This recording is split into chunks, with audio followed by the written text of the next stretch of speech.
Welcome to The Week Ahead, a podcast by SBM Intelligence. I'm your host, Veronica Pana Igube.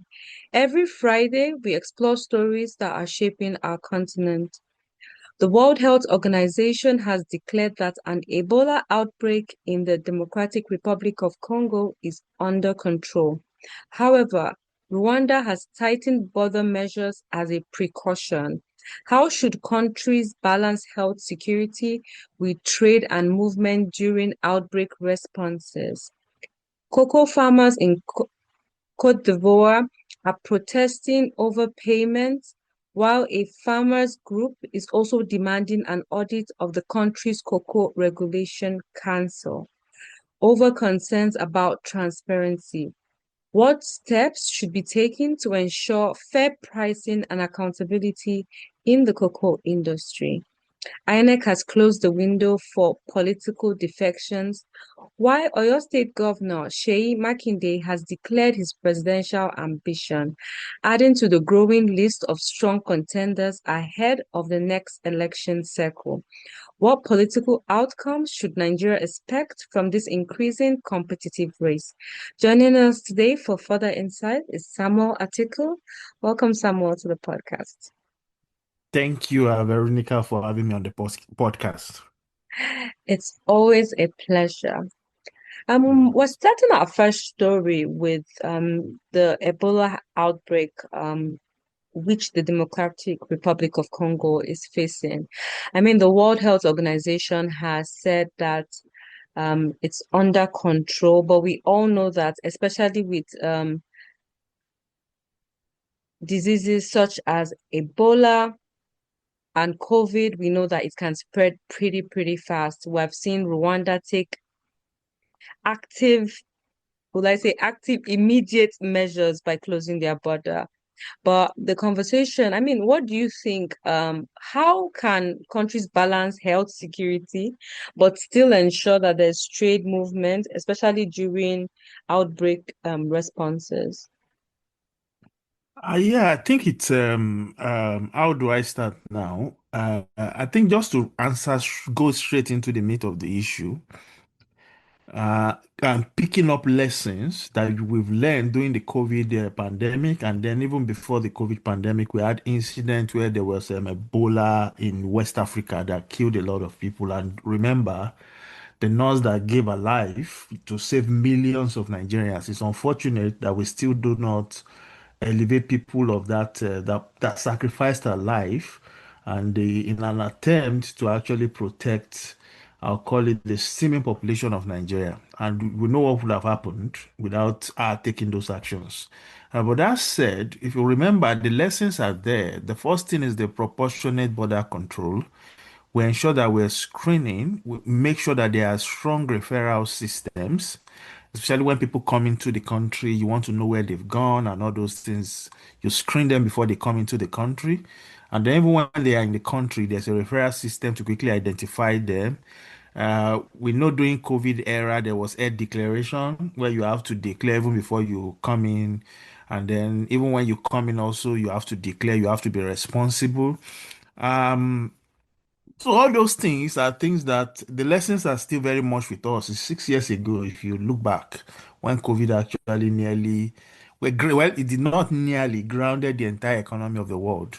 I think rather than full closure that would damage livelihoods. Remember during COVID, I think there's still argument that the lockdowns and then majority of the challenges that we're still facing in Nigeria today and in most of West Africa was that we did lock down the country, but people were dying of hunger. And so people were making argument that I'd rather die of a ailment than I know it's a very terrible argument to make. But you don't want to damage the livelihood of people. People are struggling. And you don't want to, so that you don't push people to begin to move underground. I think that's the first element of the big lessons that we learned during COVID. The second is to begin to connect trade, public health with trade. They are linked, they're interlinked because whether we like it or not, traders, transporters, border communities, they need safe movement channels, right, to actually continue to do their trade. and not just you cannot just go there and then you say you are excluding them. I know it's Ebola is severely more terrible, but that's the reality we find ourselves.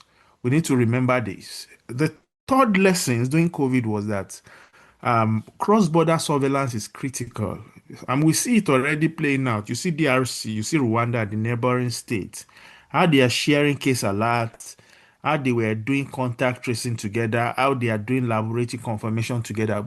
During COVID period, also you see the global community did come together, and they were doing that. In fact, Nigeria was sharing new strain of the virus, ABC information were moving around, and that helps quickly address some of the pertinent issues around how this pandemic or epidemic in this case may look. More importantly, during COVID, there was a need to actually build a strong community of trust where communication is extremely very clear. We remember a lot of misinformation were flying around, and some people were drinking salt, people were bathing in salt. Some people drank chlorine and died. Some people were saying, "Oh, it is." So people came up with different types of misinformation, and that's why during period of pandemic or epidemic, it's important to have clear communication. The local leaders, the health workers, they need to talk plainly. People don't need to begin to hide symptoms because of stigmatization. So how we actually express ourselves is very critical. The kind of communication skills that we bring to bear during this period is critical, so that we avoid this construct that they call official crossing, where information is taken out of context and then used to exacerbate fears in people's mind, and by extension the whole crisis exacerbate beyond that. I would just end by saying that there's always a need for to begin to restrict. During COVID, there was this concept around reviewing restriction regularly. You're looking at legal authority to even take action. You're looking at time limits. You're looking at public reporting. You are looking at emergency measures that do not create permanent barriers to movement. So if we take things together, I think that there are lessons here to learn from within this concept on how to address this pandemic. I think the world have a lot of these lessons. I just read it from my head. I've not done any research. Off my head, I could see some of those things. We need to actually go back to those drawing boards and then begin to put this in practice again to forestall a situation whereby this thing will go out of hand.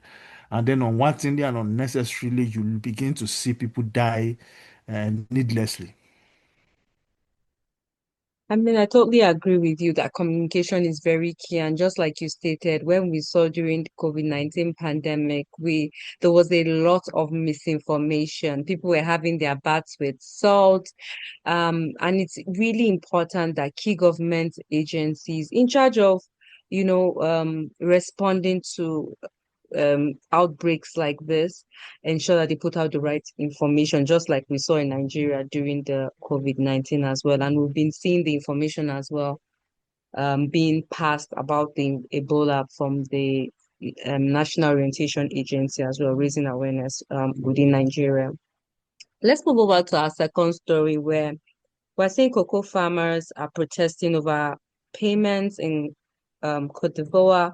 We're also seeing a farmer group demanding for audit of the country's cocoa regulatory council.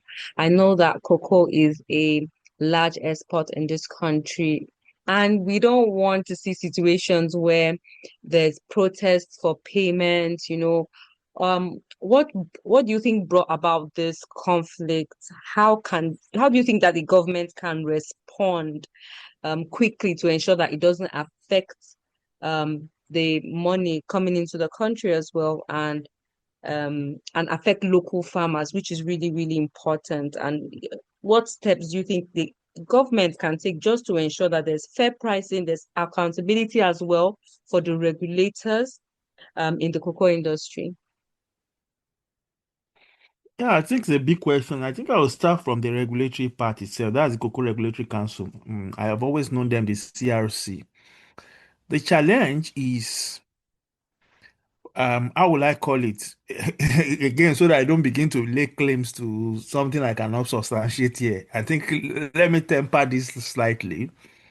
But it's important to actually audit the Cocoa Council and publish finding on their stock, their sales, their payment flow, their buyer's obligation, and any losses typically within the system. That is the starting point. And I will tell you why. I've always made this argument that when you see a classical auditor general in Nigeria, he fixates essentially on financial audits.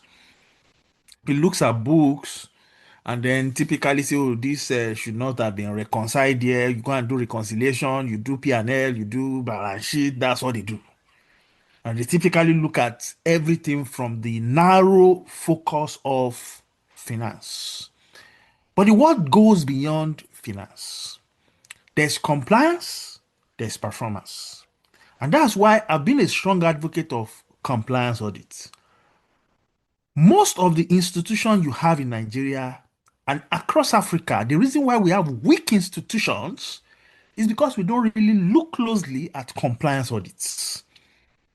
If we have been doing compliance audit, for instance, again, I know I'm digressing a little bit. If you go to a classical university in Nigeria, public university in Nigeria, you want to get your certificate, and it takes you 2 weeks to get the certificate, the compliance audit will have point that out and point out the bureaucratic systems and the problems that is exacerbating these issues. And with that, because it's now clear to the world that this is our problem, we can now begin to address this issue. Back to this cocoa issue. The first thing is to look at the Cocoa Regulatory Council. And we need to look at how they manage their stock. We need to look at how they manage sales. We need to look at essentially around their payment flow. We need to look at how they manage the system. That is the starting point. With this, we know certainly whether there's a gap in compliance or not, so that this does not repeat itself maybe in 2 years' time. So we have a systemic structural way of addressing this issue. That said, intermittently, people are struggling in the economy. It's not easy. I mean, a cocoa farmer sometimes you'll have to go 5, 6, 7, 8, 10. In fact, if you are unlucky, some people may sell you very terrible seedlings that will take like forever to even yield. And when it yield, the yield is very poor. Remember somebody just farming and just watering and working and working and working, and you work for 10 years, and then all of a sudden you sell cocoa to some people, they refuse to pay you. How will you feel? That's bad, right? We need to settle farmers' payment quickly. We need to prioritize that. In fact, it's one of those things in Nigeria that we have situations whereby employers will not pay their workers for a month and nothing will happen because they know there's nothing. If you go to the cost system will drag for so long that even you will be retired before they respond to you. So people just ignore and they take the people. Some people just abandon their money and move to other places. That is not a way to build society. We need to correct this. So my take here is number one, in terms of the short termism itself, we need to look closely at the farmers' payment getting out quickly. Because those delayed payments will turn a price dispute into a wider legitimate crisis for buyers, exporters, and the regulators. And that's become a big problem. You'll not be able to export. You will not be able to export. Exporters will lose faith in you. They will say, oh, there's always a risk. There's a risk around the logistics. There's a supply chain risk. There's a risk with the buyer. And then you lose legitimacy. And once you lose legitimacy, another market will replace you. That is what we need to remember. That's the first starting point. I mentioned that they need to do a comprehensive audit of the cocoa regulatory councils. And it's not just peculiar to Ghana or in Nigeria or in Côte d'Ivoire. It's across board. We have that I call it that cynical issue ravaging across the board. Especially if you work closely within that commodity trade sector. I've done that some years back, and the problem is still recurring. The third one is we need to make our pricing more transparent. If you remember, the president did mention something in Rwanda that there needs to be a platform for trading. Maybe he needs to implement those kind of. The whole essence of having platforms for trading is to ensure that there's transparency in pricing. What we've seen is situations whereby some people we know the price is 50, but they would rather buy it from a farmer at maybe 45 so that they can have their middle cut of 5. And because the farmer is so poor and have no option, they are forced to sell to them.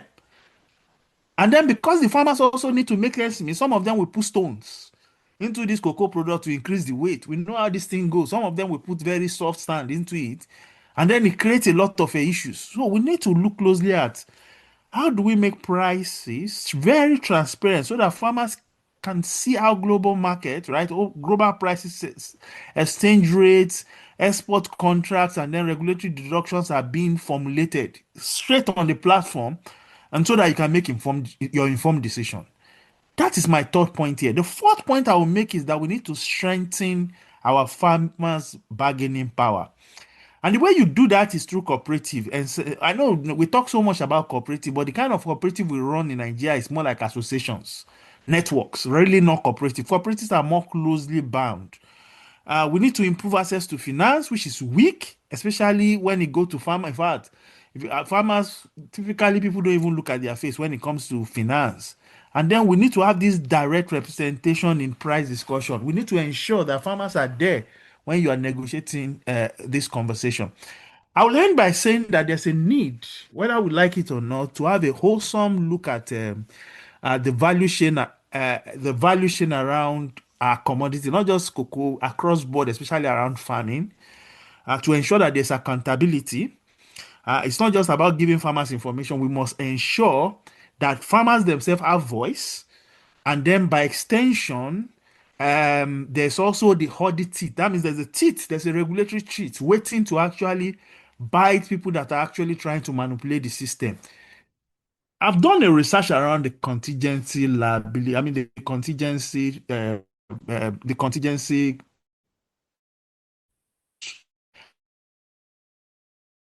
and how service proves over the years.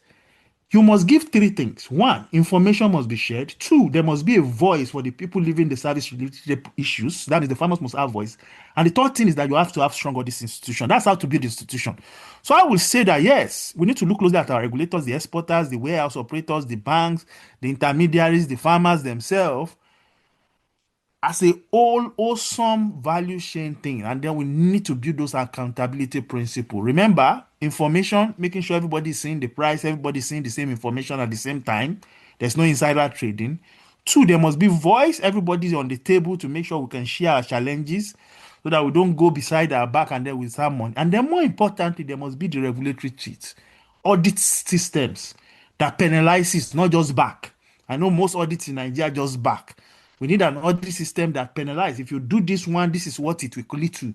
Very, very regimented and very arithmetic, so that it's very difficult for you to use technicalities to actually wade through those regulatory systems. If we could put that in place, then definitely confidence is built within this system. Then you begin to see farmers rather than engage in shady deals, exporters have stayed in shady deals. Rather, you begin to see expansion in terms of capacity. And with expansion in capacity, jobs are created. And when jobs are created, of course, the benefit is to the economy itself. And that's where we want to be in Africa and Nigeria. Totally agree with you. Compliance needs to be a lifestyle as well, because I think that if compliance was a lifestyle, auditing was a lifestyle that has been inbuilt by design, ensuring that year on, there's a review, there's a report, the transparency as well, this issue wouldn't even reach where it is as well. And most importantly, just like the president mentioned, there needs to be a trading platform. I know he was challenged to why doesn't you set it up? So I think maybe the government is also deliberating on strategies on how they can build that platform as well. Let's move on to our final story. I mean, Nigeria is in the election season. We're having the primaries now. So a lot of political parties are holding their primaries across the nation. And it's interesting driving on towards next year's general election. There's a lot of politicking going on, cross-carpeting. INEC has now closed officially the windows for political defection. But I'm very interested, we're seeing another contender into the race for the presidency. We're seeing the Oyo State Governor Seyi Makinde has declared his presidential ambition. This has added, like, I mean, so this election is really, really going to be interesting. I think because we are seeing strong contenders that are coming in. We're seeing the president, um, obviously is the incumbent, he's running for a second term. We're seeing Atiku, we're seeing the Labour Party also trying to bring out their candidates. I mean, it's not cast in stone because some of them are still running their primaries. But we're also seeing the OK movement, Peter Obi and Konkoso, and now we're seeing Seyi Makinde.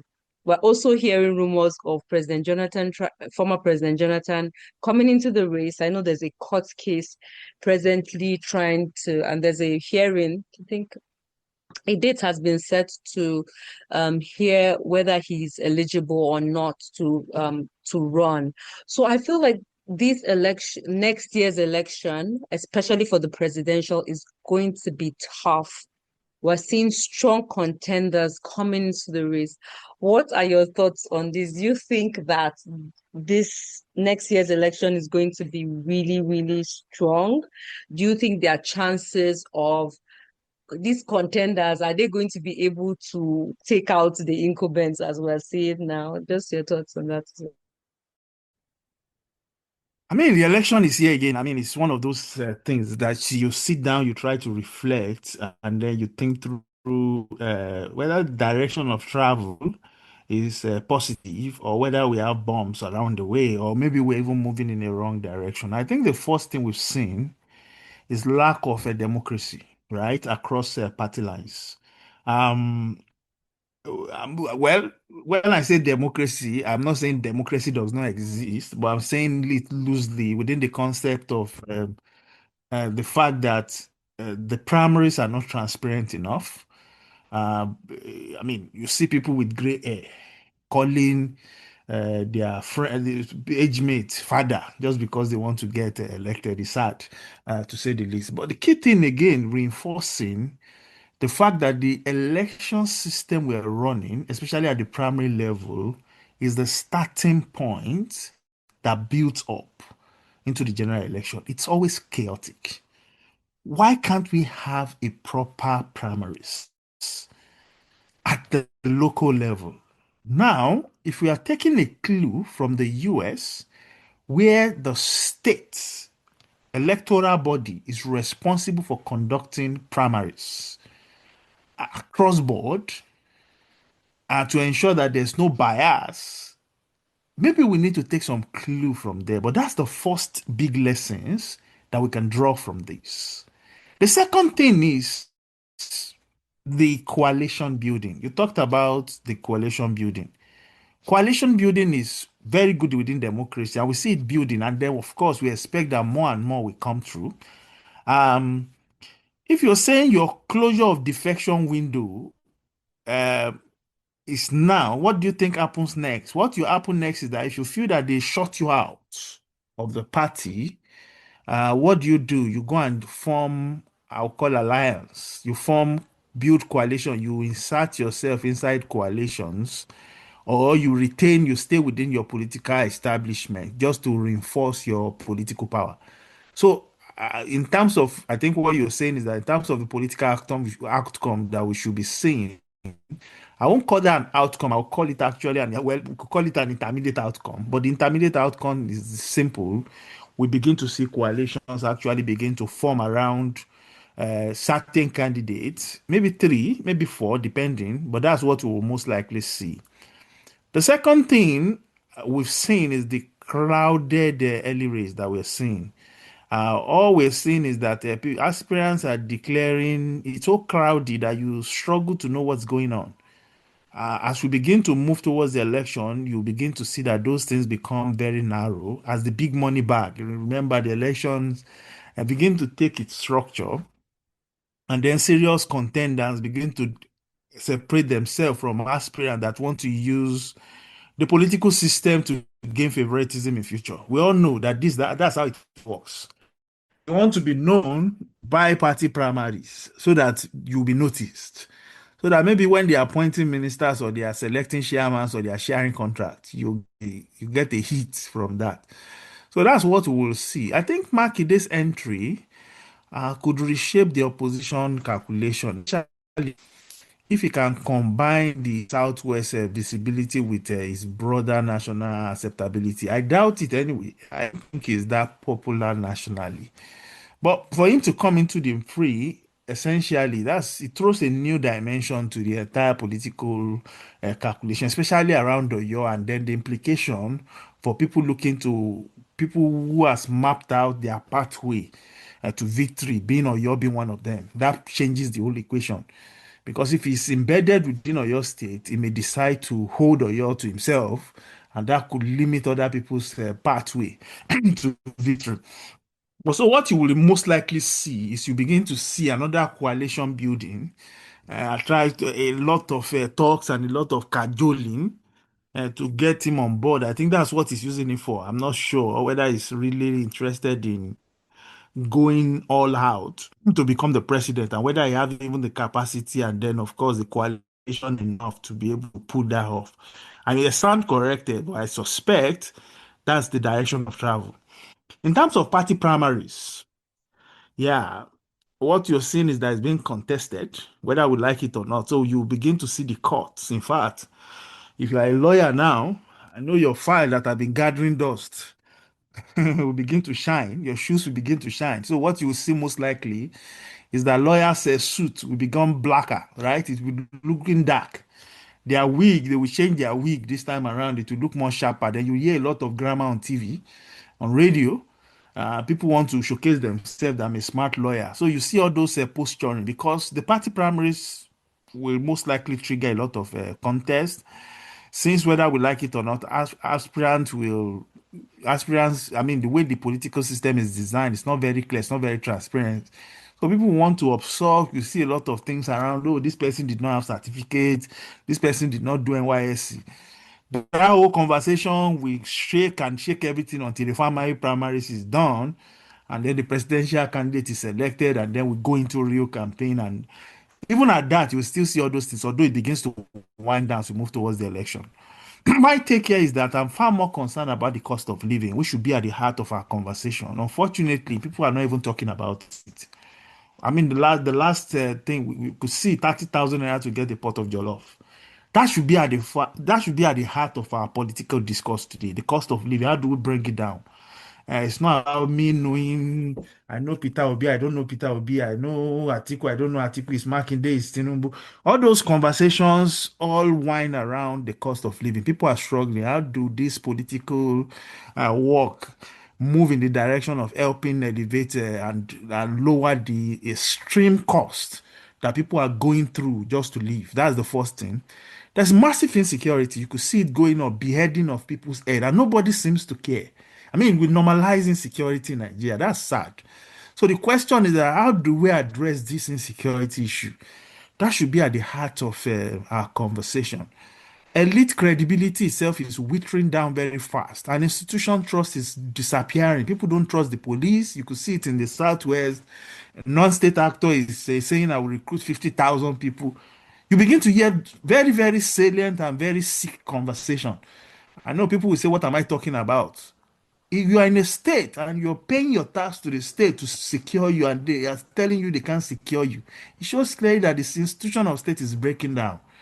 And what the implication of this in the long run? That should be at the heart of our conversation going on.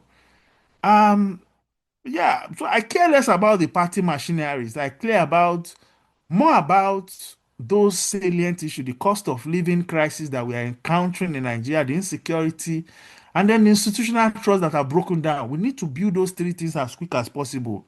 So ideas should be the one that power election. Unfortunately, party machineries are the heart of it. And what you will end up seeing is a situation whereby how do I reduce the turnout of my opponent? It's not how do I come. People don't care about how do I convince electorate, people to vote for me. Brother, let me look at how I can reduce my opponent.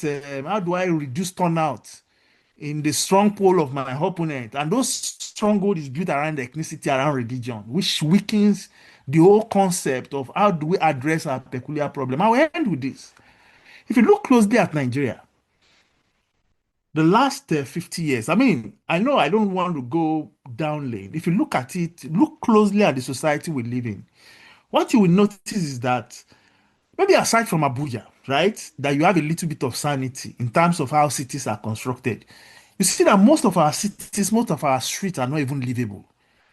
The gutter system is open, mosquito everywhere, there's no electricity, nobody have a conversation about it. Children are dying needlessly. We have one of the highest stunting rate in the world, one of the highest wasting rate in the world.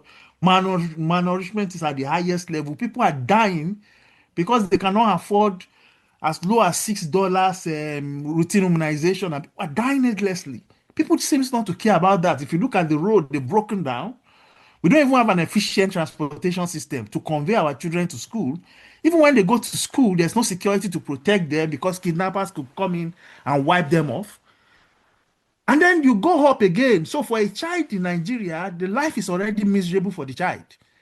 And if they even struggle through this, they survive, they don't die because majority of them will have died before their fifth birthday.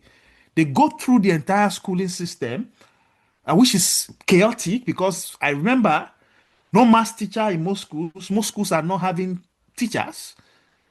The teachers are retiring, they are not recruiting, they are not replacing them. And if you look at the quality of teachers, it's abysmal. If you look at the infrastructure, it's terrible. If you look at the roofs, dilapidated, people are sitting. In fact, it's better for you to sit in the rain than to sit in a classroom. No furniture, you are expected to put furniture on your head and take it to school. You survive all those things, you try to do jam. 3 million people sit for jam. There's only space for barely 300,000. 10%, they don't care. You are still part of the 300,000 that get into university. You ride through this, you graduate, after you graduate, you struggle to find jobs. So you look at the miserable lifestyle that we've put together, and there's no attempt to break that circle. And even when you even get the job, and even you're earning a high salary in Nigeria, high, let's assume you're earning $1 million, you can't even afford to own a house. And then you continue like that, then your health breaks down, you go to the hospital fails you. The hospital system fails you because it's not there. The doctors are off, they are going off. The system is terrible. And then what happens next? After that, death, right? Then people eat rice and dance, and then the circle continues. We've gone through that circle repeatedly. And then when you look at the politicians that are supposed to fix the problem, what you see is the party machinery and all this conversation. You see somebody with gray hair calling his junior brother his father. Disgraceful lots. I hope we find solutions. I hope Nigerians sit right and begin to correct this abysmal direction we are going. I'm not happy with the direction of travel. I hope that the young people of Nigeria buck the trend and move in a different direction so that we begin to live a life that is, revealing and fulfilling, rather than this horrible lifestyle that they've locked majority of Nigerians into. I agree with you that issue-based politics should be the order of the day. Thank you very much, Atiku, for joining us on the podcast. It's always a pleasure to have you. Thank you so much for having me on the podcast. I'm sorry for my little rant. I think there's a need to actually say that. I do understand the issues that you're speaking about, and it's really, really interesting. And I mean, it's important that issue-based politics should be the order of the day. We're facing a security crisis, while also facing a living crisis as well. I mean, we need to also move from ethnicity and religious politics to put all that aside and elect people who are competent and who can deliver on the job. So, to all our listeners, this podcast is by SBM Intelligence. You can access our podcast by searching for SBM Intelligence anywhere you find podcasts. If you haven't already, be sure to subscribe, like, share, and let us know your thoughts in the comment section. For deeper insights into our work, you can visit our website at sbmintel.com. Remember to connect with us on all our social media platforms. You can find us on X, Facebook, Blue Sky, and LinkedIn at SBM Intelligence. Thank you for tuning into the week ahead. Join us next Friday for more interesting updates that are shaping the African continent.